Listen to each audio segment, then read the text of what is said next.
ಸೂರ್ಯವಂಶ ಒಡಿಯರಾಜು ಕ್ಷತ್ರಿಯ.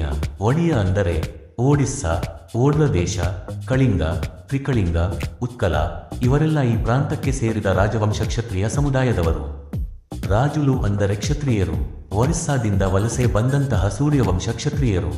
ಸೂರ್ಯವಂಶ ಕ್ಷತ್ರಿಯರು ಈ ಮಧ್ಯಯುಗದಲ್ಲಿ ನಮ್ಮ ದೇಶವನ್ನು ಸರಿಸುಮಾರು ಮುಕ್ಕಾಲು ಭೂಭಾಗದ ಸಾಮ್ರಾಜ್ಯವನ್ನು ವಿಸ್ತರಿಸಿಕೊಂಡು ಆಳಿದ ಚಕ್ರವರ್ತಿ ಹಾಗೂ ಒಡ್ಡೆರಾಜನೆಂದೇ ಪ್ರಸಿದ್ಧಿಯಾದ ಖಾರವೇಲ ಮಹಾರಾಜ, ನಂತರದಲ್ಲಿ ಚೋಳರಾಜರು, ಚಾಲುಕ್ಯರು, ಸಿದ್ಧಿನಿ ರಾಜರು, ಗಜಪತಿ ರಾಜರು, ಒಡಿಯರಾಜು.